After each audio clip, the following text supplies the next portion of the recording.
Talking about the San Diego real estate market again. Here with more is the owner and founder of the Jim Bottrell real estate team, Jim Bottrell. Jim, good morning. Great to see you as always. Thanks for having me back. Last time we spoke was either last weekend or the weekend before. I can't remember. Last weekend. Last weekend. Okay, they all kind of blend in after a while. Yeah, I bet. You said that prices were coming down, and the market has changed very quickly. Can we start there with it? It's happened fast. Yeah, absolutely. It's the fastest change I've ever seen happen. We went from the seller's market where you used to see crazy offers, everybody going crazy, prices shooting up, and then honestly, the administration's got in charge of the Fed, the Treasury, and the administration started to get serious on inflation, so they rose interest rates. I mean, the fastest rate hike we've ever seen. That scared away a lot of the buyers. And that caused the peak of the market. And when that market peak happened, all these investors had been sitting on properties. They were just timing the market. They flooded the market. And that's what's caused the decline that we've been seeing so far, is you got the buyers got chased away with interest rates just doubled overnight. At the same time, the investors flooded the market. And that has caused an imbalance. And that's why we've been seeing a decline in prices. As I'd mentioned before, I think that we're probably going to work through that inventory by the time November, December comes along. And that's when we're really going to find out what's really going to happen with the market is at that point in time. My guess is right now, because we know that can change, my guess is that we're going to go back to seeing a shortage of houses, and that shortage will be really good. A shortage of houses for sale is really good for home prices because that will prop the prices up pretty good. Well, I think people are wondering, people especially who in the late 2000, like around 2007, 2008, are wondering, is this market going to crash again? Yeah, and it's a very common thing that I'm getting. Everybody's asking me all the time, and it has to go back to the input. So there's a lot of people that are saying, well, prices shot up in early 2000 through 2008, and then the market crashed, and we had prices just shoot up again. So if that's what happened in 2008, then that's going to happen again. And there's a lot of inputs. There's a lot of factors that go into why prices rise and why prices decline. And there's absolutely nothing similar on those inputs that happened in that big run from 2000 to 2008 compared to what we had right now. And it all has everything to do with the buyers and how they got their money. So the way I always explain it is there's a normal number of houses for sale and there's a normal number of qualified buyers. Sometimes there's a few more qualified buyers than there are houses for sale, and then you see the price go up. Well, what happened back in that 2000, 2008 is some very irresponsible lending practices. They started giving anybody any loan for anything. I mean, they even had a ninja loan. Stands for no income, no job, no assets.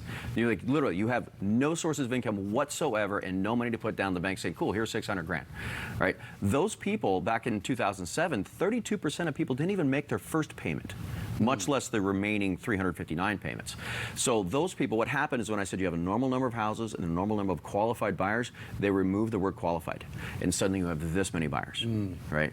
And now you have a big imbalance. I mean, there was a gunnery sergeant that worked for me back in the Marine Corps that between 2004 and 2006, he bought 18 homes, every one of them using those ridiculous loans with no money down.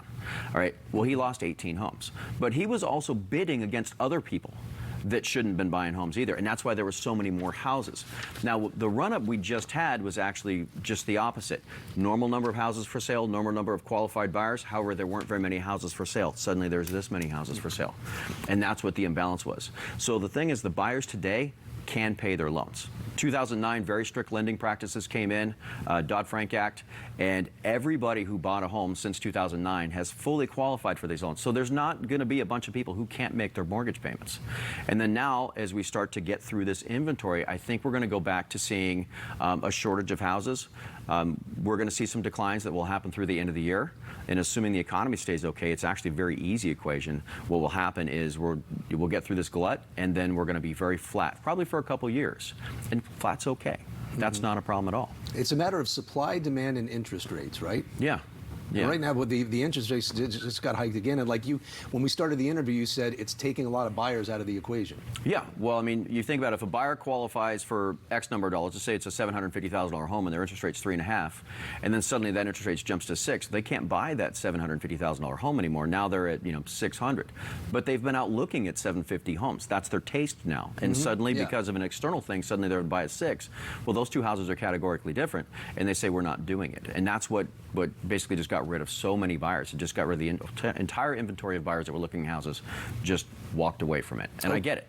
Okay, so as we sit here today and you project where things might be in the next 1 to 2 years, project out to 2 years, because I think people are really interested. Well, I'm waiting for you to give me a hard question. Yeah, in a normal economy, if things were a normal economy, we weren't looking at recession, this is actually really easy. We'd go right through that inventory, November, December, we'd flatten out, would be fine. Everything's really going to hinge on whether or not we end up in a recession, like a deep recession. We now know, according to the numbers we've been measuring for 100 years, we are now technically in a recession. Right now it's small. And it doesn't have to be a bad one. My concern is when we look at the administration, the Fed, and the Treasury, the way they all tackled inflation, they all denied it happened, right? No, it's not happening. There is no inflation. Every single one of them. And if they would have actually acted back when we all knew it was happening, we wouldn't be at the 9.1% inflation. And now when we just got this last week, we just got the numbers saying, okay, you're officially in a recession. And you know what they all did, right? They all denied it. They said, nope, it's not really happening. Yeah. And my concern is if we end up in a deep recession, the housing market's going to get pulled along with it, because a deep recession, nothing survives and nothing goes unscathed. So I don't know. You know, I made the joke about asking me a difficult question. I don't know what the economy's going to do. It has a lot to do with the policies, the administrations, the Fed, and the Treasury Department, to see how they all do this. If they tackle it and they get in front of this, we can very easily have a soft landing in this recession. And what I talked about, where we're going to see a decline through November, December, will be flat. That's what we would do. If they don't do the right things and they don't get in front of this, then we can have a deep recession and you can see some bigger happen. All right, Jim Bottrell, always great in your perspective. Good. Thanks, Glad to be Jim. here. Thank you. Thanks. And Maureen, thanks for your service. Oh, thanks for paying for it. I spent a lot of your money in Iraq. Nice one.